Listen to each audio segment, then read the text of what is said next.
Hello, my friends, and welcome back. Thank you very much for being with me again today.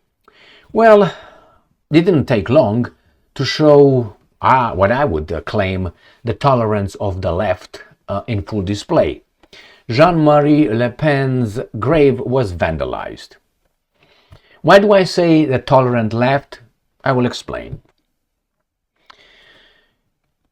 Whenever a Jewish cemetery is horribly desecrated or vandalized. That's awful. That's awful.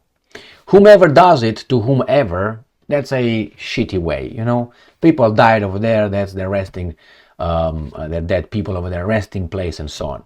So when, let's say, a Jewish cemetery, unfortunately by some imbeciles, is vandalized, who are the first suspects?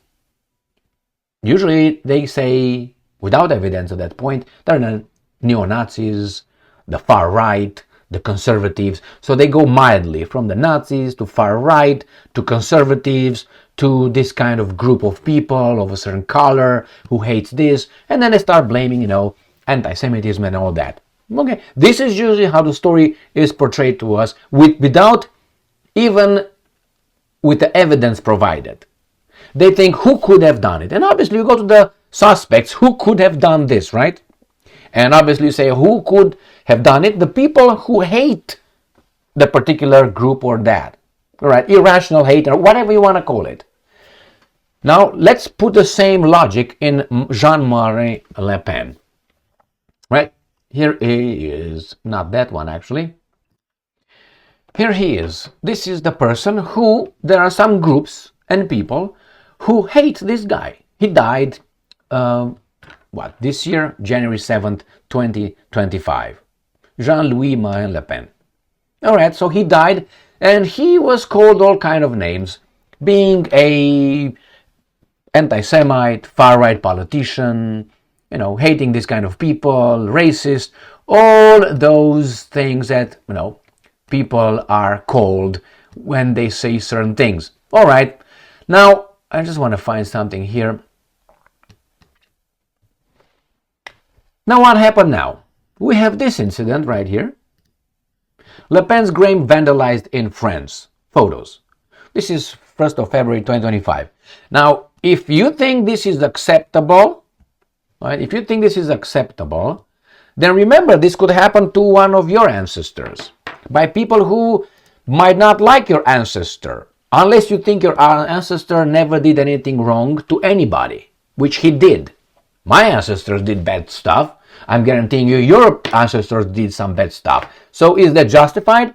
No, it's not. So let's see, who could this be? Who could be the suspects desecrating, or in this case not desecrating, but vandalizing Le Pen's grave? So if you use the logic, Le Pen was called an anti-Semite, racist, xenophobic, or all those bad things, so that means those groups are the ones that hated him, did not like him. So that means when he dies, those should be the suspects. Don't hold your breath on that one. Yeah, they will come and say, I think Itzik did it, or I don't know, Zakaloka did it, or something like that. No, they will not. They will try to jump around this issue, like we used to say in Romania, play tontoroiu, around it without even trying to say, okay, who could that be? What enemies did Mr. Le Pen have? Well, we'll know because he was a bad guy. So the good guys might have done that. So we have to make a decision. Le Pen, bad. His people who are his supporters, bad. Then you have the guys that are good, that Le Pen is bad against. Now he dies. His grave gets vandalized. By whom? By the bad ones that loved him? No, by the good ones that hated him or disliked him. Isn't that logical? All right. I'm not saying these are the only two options, but this is the elephant in the room. Like the Nord Stream pipelines. You can think at one point that maybe it was the Romanians blowing up the Russian pipeline Nord Stream 1 and Nord Stream 2. You can go with 0.02% it was the Romanians. But you definitely go with about 80% or 90%. It was the Americans with the Brits and the Norwegians. And then maybe with 20% the Ukrainians pushed and armed and trained by the same guys.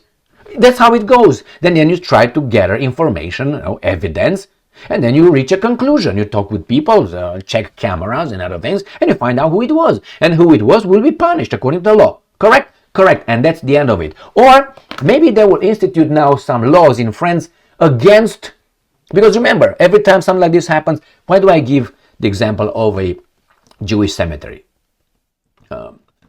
It's because it's the easiest way to show you the discrepancy. When something like this happens in that direction, immediately the politicians come and they will fight anti-Semitism and anti-this and anti-that, which is great, great. Fight hate, all right? Fight how much you want, but you are hateful in your own words. If you hate something, you're also a hater. But nevertheless, you can hate the bad people, but you're a good person. You're still a hater. So nevertheless, nothing wrong with having your own beliefs. But if you act against or illegally, then you should be punished. So now I'm waiting for the French politicians, Macron, to come over and say, we're going to find these guys against, we're going to do some make some little laws here with the General Assembly or whatever it's called over there in France, where we have National Assembly. We're going to make it illegal to target far-right people, like Le Pen, or like Le Pen, or xenophobic like Le Pen, or anti-Semitic like Le Pen. Huh?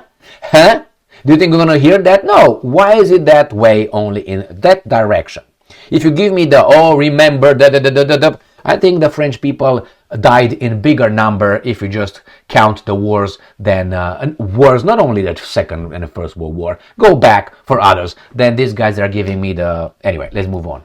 Let's see what's going on over here. You cannot say too much here.